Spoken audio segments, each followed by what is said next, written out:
Welcome everyone. Reflective mind में आप सभी का स्वागत है। प्रीवियस वीडियो में हमने concept of earthquake, seismic waves, propagation of seismic waves, types of earthquake और कंसेप्ट ऑफ शैडो जोन को इन डिटेल डिस्कस किया। आपने उस वीडियो को अभी तक नहीं देखा है, आई बटन और डिस्क्रिप्शन बॉक्स में उस वीडियो का लिंक है, आप उस वीडियो को चेक करें। Today, the topic of discussion is effects of earthquake and the objective is meaningful understanding of the effects of earthquake. Earthquake का मतलब वाइब्रेशन, एक प्रकार का शेकिंग, एक प्रकार के पृथ्वी के सरफेस में आने वाला कंपन है जो कि पृथ्वी के इंटरनल पार्ट और पृथ्वी के एक्सटर्नल पार्ट में होने वाले कई प्रकार के एक्टिविटी या कई प्रकार के एक्शन से जुड़ा हुआ होता है। तो अर्थक्वेक का क्या क्या इफेक्ट हो सकता है या कौन कौन से इफेक्ट अर्थक्वेक के हमें दिखते हैं। Earthquake is a natural hazard. The following are the immediate hazardous effect of the earthquake. अब देख सकते हैं आप यहाँ पे कि अर्थक्वेक की यहाँ पे टोटल 12 इफेक्ट्स बताए गए हैं और हम इन 12 इफेक्ट्स को इन डिटेल में डिस्कस करने जा रहे हैं। सबसे पहला जो अर्थक्वेक का इफेक्ट है वो है ग्राउंड शेकिंग। तो ग्राउंड शेकिंग का मतलब क्या होता है? Ground shaking means ground shaking describes the vibration of the ground during on earthquake. earthquake एक फॉल्ट प्लेन के along सडन एनर्जी के रिलीज होने के कारण एक प्रकार का वाइब्रेशन जो अर्थ के सरफेस में ट्रिगर होता है, हम उसे ही अर्थक्वेक कहते हैं। और उस वाइब्रेशन के कारण ग्राउंड में भी एक प्रकार का वाइब्रेशन या ग्राउंड में एक प्रकार की शेकिंग होती है। Most earthquake damage results from the shaking caused by seismic waves. और सिस्मिक वेव का मतलब है P wave, S wave, L wave. P और एस को हम बॉडी वेव कहते हैं और एल को हम सरफेस वेव कहते हैं। First thing. सेकंड थिंग, हमने प्रीवियस वीडियो में ये भी बताया था कि पी और एस वेव जब ग्राउंड के रॉक से टकराती है तो उसका नेचर मॉडिफाई होके वो लैंड या सरफेस वेव में कन्वर्ट हो जाती है और सरफेस वेव की स्पीड सबसे कम होने के कारण the most destructing seismic wave is L wave और surface wave. Passing beneath buildings, roads and other structures, for example, ground shaking may cause a store's exterior building walls to crumble, injured people. Another impact is differential ground settlement. Differential ground settlement का मतलब क्या होता है समझिए। Differential ground settlement means in some areas या in some cases only part of the foundation is affected by ground failure. जब किसी area में भूकंप आता है तो वहाँ पे अलग अलग प्रकार के स्ट्रक्चर हमें ग्राउंड में बने हुए दिखते हैं, लेकिन कुछ स्ट्रक्चर कमज़ोर हो सकते हैं, कुछ स्ट्रक्चर स्ट्रांग हो सकते हैं। जो कमज़ोर स्ट्रक्चर होता है वहाँ पे अर्थक्वेक या वाइब्रेशन का या शेकिंग का असर सबसे ज़्यादा दिखता है। तो आप अर्थक्वेक वेव्स का ग्राउंड में आप एक डिफरेंशियल इम्पैक्ट, आप एक डिफरेंशियल इन्फ्लुएंस उसके सेटलमेंट के अलोंग आप देख सकते हो। इन some cases only part of the foundation is affected by ground failure। अब कई बार क्या देखेंगे कि ग्राउंड में सभी स्ट्रक्चर को हमारा भूकंप या हमारा शेकिंग या हमारा वाइब्रेशन अफेक्ट नहीं करता है। कुछ स्पेसिफिक एरिया, कुछ स्पेसिफिक स्ट्रक्चर जो उसके अपने फिजिकल स्ट्रक्चर से, उसके अपने कंपोजिशन, उसके अपने स्ट्रांगनेस से भी, या वो कितना स्ट्रांग है या वो कितना वीक है, उससे भी कई बार वो कनेक्टेड हो सकता है। और part of the foundation is affected to a greater extent than other parts. This kind of effect is called differential settlement and can cause much more severe damage to a building। तो कहने का मतलब क्या कि अगर एक building भी damage होती है तो आप कई बार क्या देखेंगे कि एक बिल्डिंग के कुछ स्पेसिफिक एरिया में डैमेज हमें विजिबल ज़्यादा होता है और दूसरे एरिया में डैमेज हमें उतना ज़्यादा विजिबल नहीं होता है। अगर दूसरे अर्थक्वेक के अगर नेक्स्ट इम्पैक्ट में देखें तो इसे हम लोग बोलते हैं लैंडस्लाइड एंड मड स्लाइड। तो लैंडस्लाइड और मड स्लाइड का मतलब क्या होता है, ये हमें एक अलग से चैप्टर में मास मूवमेंट में हमें part A foundation of physical geography में इन डिटेल में स्टडी करना है। लेकिन यहाँ पे लैंडस्लाइड और मड स्लाइड का या मड फ्लो का मतलब क्या होता है। A landslide is the movement of rock, earth और डेब्रिस। डेब्रिस का मतलब क्या होता है, मलबा, sediments, down a slope section of land. Landslides are caused by rain, earthquake, volcano or other factors that make the slope unstable. Geologists, scientists who study the physical formation of the earth sometimes describe landslides as one of the type of mass movement और mass wasting। Landslide का मतलब क्या होता है समझिए। मान लीजिए कोई ये पहाड़ी एरिया है और आपको पता है बच्चे पहाड़ी एरिया में क्या होता है, स्लोप होता है। कोई भी वहाँ पे अनकंसोलिडेटेड मटेरियल, किसी भी प्रकार का वहाँ पे रॉक्स का ब्रेकडाउन होना, रॉक्स का टूटना फूटना, और उस कारण से वहाँ पे एक प्रकार का मूवमेंट ट्रिगर होता है, और पृथ्वी का जी, पृथ्वी का ग्रेविटेशनल फैक्टर अगर उन्हीं अनकंसोलिडेटेड मटेरियल को अपनी ओर खींचता है और स्लोप के कारण उसका मूवमेंट वहाँ पे ट्रिगर हो रहा है, कई बार रेनफॉल, कई बार स्नोफॉल, कई बार डिफॉरेस्टेटेड एक्टिविटीज़, कई बार पहाड़ी एरिया में अननेसेसरी डिकंस्ट्रक्टिंग ह्यूमन एक्टिविटीज़ के कारण भी ये लैंडस्लाइड का प्रोसेस क्या होता है, बहुत ज़्यादा ट्रिगर होता है, बहुत ज़्यादा फैसिलिटेटेड होता है। इसलिए पहाड़ी एरिया जो कि फ्रेजाइल ज़्यादा होता है इकोलॉजिकली, वहाँ पे हैवी कंस्ट्रक्शन को बैन किया जाता है। The another one is mud flow. Mud flow का मतलब क्या होता है कि जब सैचुरेटेड वाटर अगर उस डेब्रिस के साथ मिल जाओ हो, अगर उसमें लिक्विड का अमाउंट ज़्यादा हो, अगर उसमें आप बोल सकते हैं कि लिक्विडिटी अगर उसकी ज़्यादा हो, अगर उसमें डेब्रिस में अगर कोर्सनेस कम, फाइननेस ज़्यादा हो, छोटे छोटे उसमें अगर मॉलिक्यूल्स हो, उसमें अलुवियल हो, तो हम उसे मड फ्लो कहते हैं।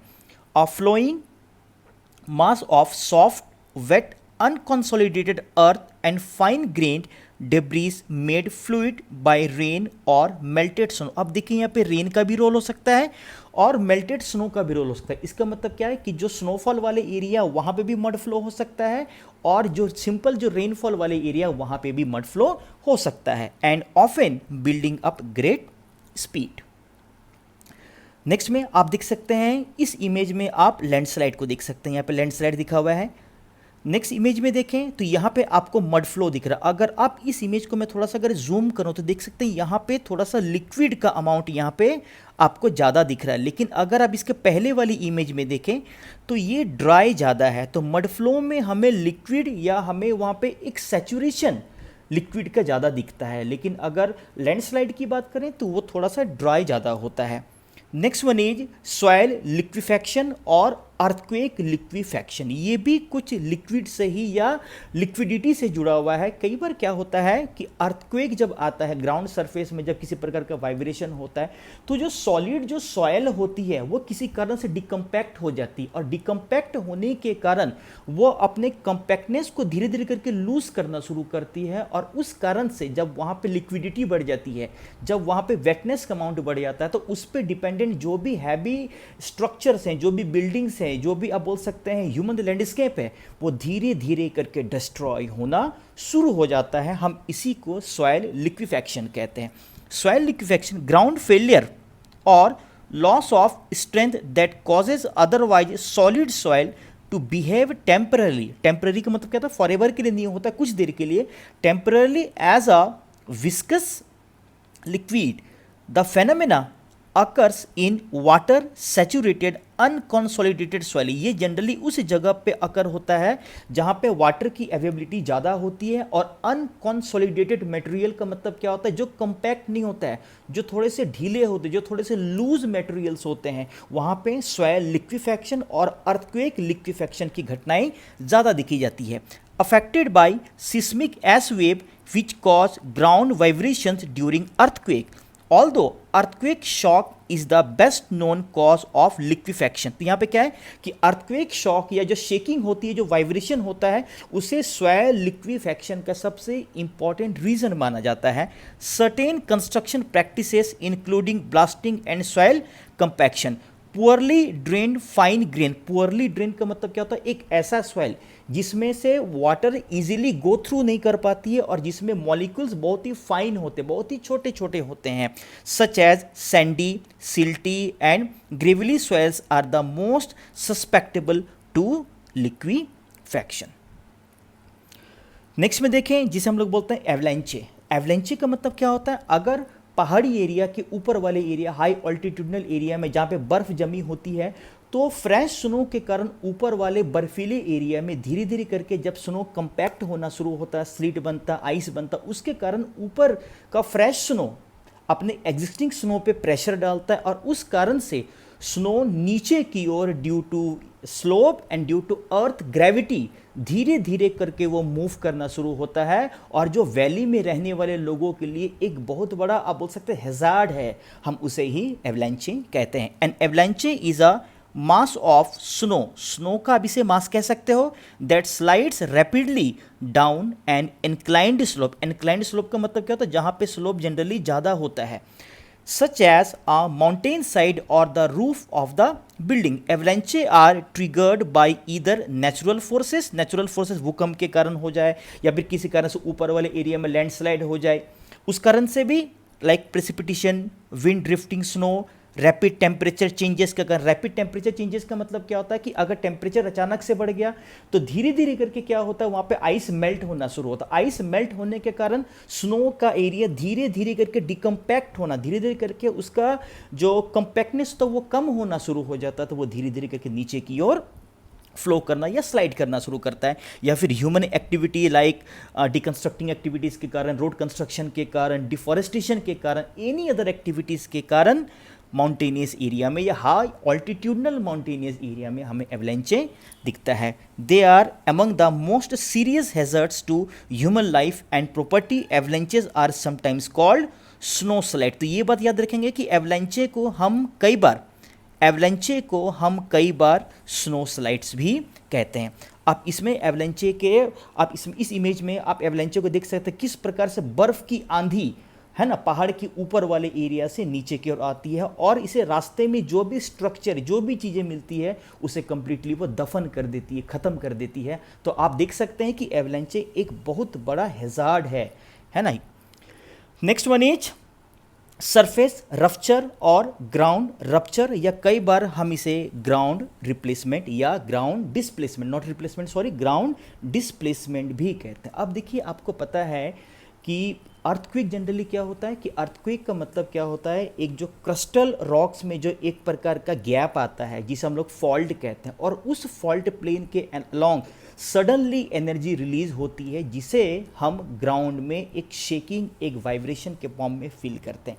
लेकिन जिस जगह से एनर्जी रिलीज हो रही है वो एक बहुत बड़े मात्रा में रॉक्स को या अब लिथोस्फेरिक पार्ट्स को वो क्या करती है, मूव करती है, और उसके कारण सरफेस रॉक में या सरफेस स्ट्रक्चर में या फिर ग्राउंड में एक डिस्प्लेसमेंट देखा जाता है रॉक्स में।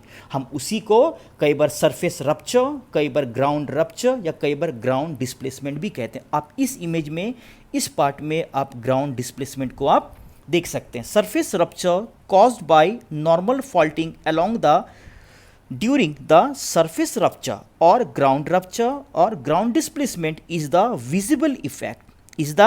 Visible effect the ground surface when an earthquake rupture along a fault affect the earth surface. Next one is Levy failure. Levy का पहले मतलब क्या होता है बच्ची, इस मतलब को पहले समझिए। अगर मान लीजिए कि ये एक रिवर कोर्स है और इसमें रिवर क्या कर रही है, फ्लो कर रही है। लेकिन जब रिवर फ्लो करती है तो रिवर के साथ सैंड, सिल्ट, क्ले, मड और भी बहुत सारे क्या होते हैं, मटेरियल्स होते हैं, जिसे हम लोग क्या कहते हैं, अलूवियल। हम लोग क्या कहते हैं उसे, अलूवियल। और धीरे धीरे करके वो इन अलूवियल्स को अपने किनारे, अपने बैंक में वो डिपॉजिट करना वो क्या करती है, शुरू करती है। और इसी डिपोजिशन के कारण एक प्रकार का नेचुरल स्ट्रक्चर बनता है रिवर के दोनों बैंक में, जिसे हम एम्बैंकमेंट क्या कहते हैं, जिसे हम एम्बैंकमेंट कहते हैं।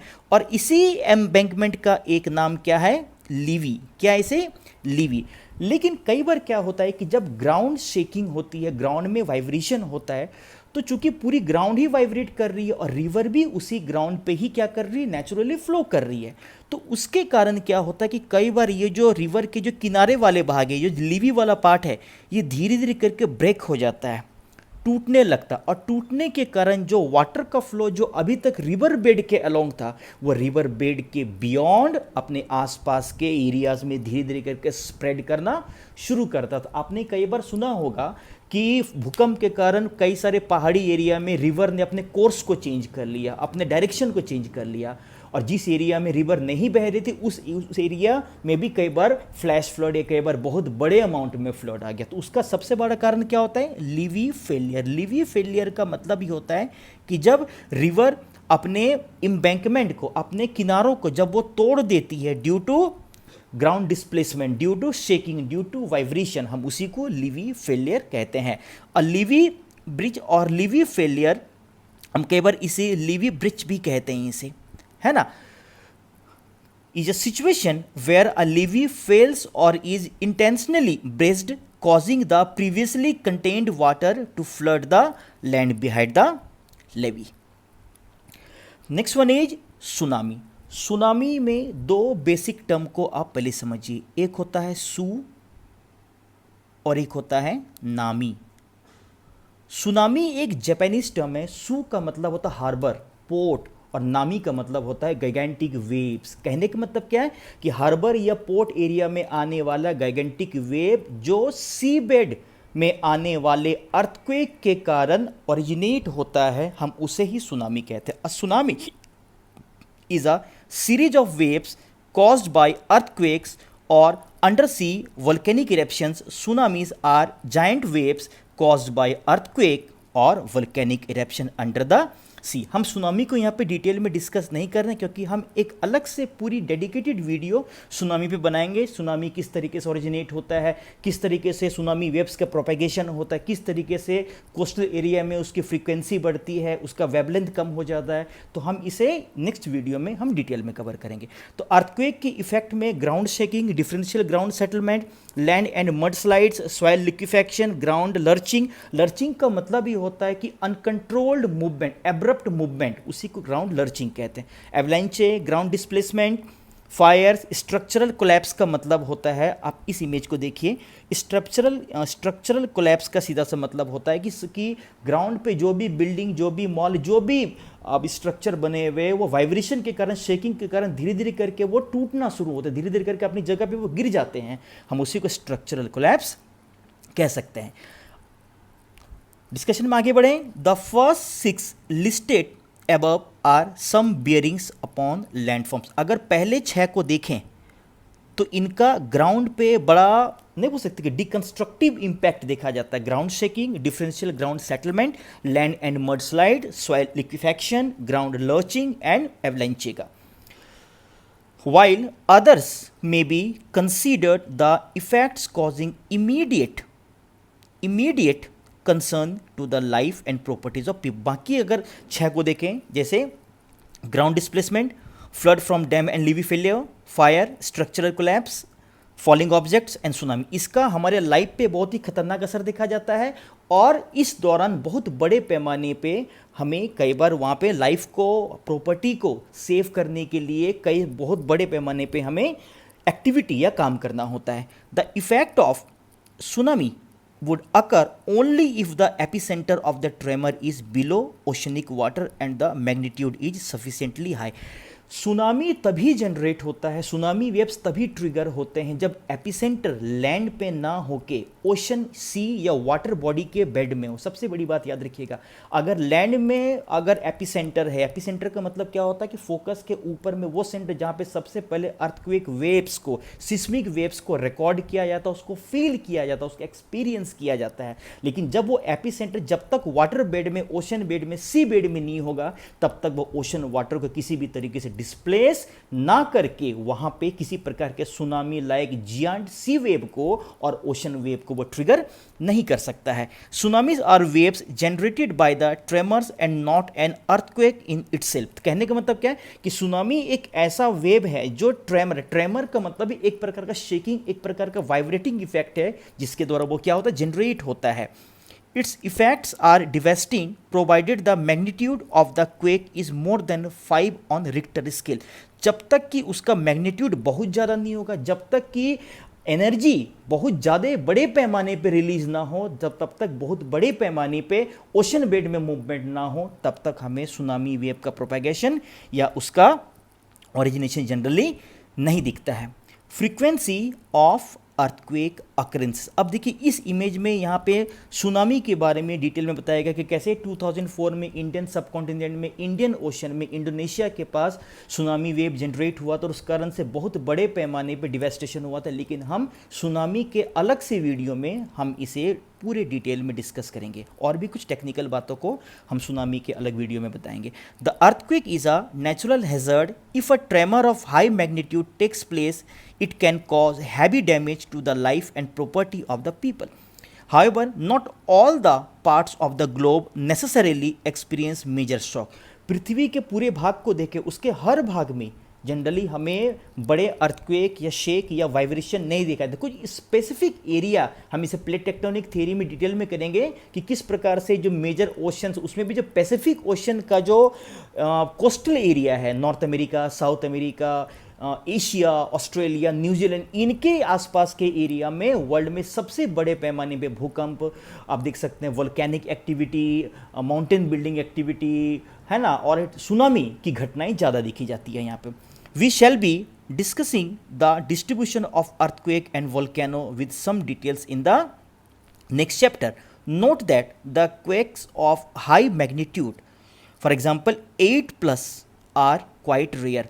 बहुत हाई एनर्जी रिलीज के कारण जो हाई मैग्नीट्यूड का जो अर्थक्वेक होता है वो बहुत ही रेयर होता है, लेकिन वो जहाँ पे भी आएगा वो बहुत बड़े पैमाने पे वो डैमेज, वो बहुत बड़े पैमाने पे वो डिवेस्टेशन का कारण बनता है यहाँ पे। They occur once in 1 to 2 years whereas those of tiny types occur almost every minute. बहुत सारे ऐसे कम फ्रीक्वेंसी के अर्थक्वेक बहुत जगह पे, लगभग हर जगह आते हैं। जापान की बात करें, इंडोनेशिया की बात करें, हर दिन वहाँ पे भूकंप आते हैं, लेकिन चूंकि उनका मैग्नीट्यूड इतना कम होता है, इजेक्टेड एनर्जी इतनी कम होती है कि हम उसे नहीं के बराबर फील कर सकते हैं वहाँ पे। लेकिन बड़े बड़े जो 8 और उससे हाई मैग्नीट्यूड के जो अर्थक्वेक आते हैं, उससे बहुत बड़े पैमाने पे हमें डैमेज दिखता है। तो इस डिस्कशन में हमने इफेक्ट्स ऑफ अर्थक्वेक को डिटेल में कवर किया, ground shaking, differential structure, mud flow, landslide है ना, सुनामी, इन सब को डिटेल में डिस्कस किया। आई होप अर्थक्वेक के इफेक्ट्स के बारे में आपकी एक बेहतर अंडरस्टैंडिंग बन पाई होगी। फिर भी किसी प्रकार के डाउट होते हैं तो आप उसे कमेंट बॉक्स में रखें,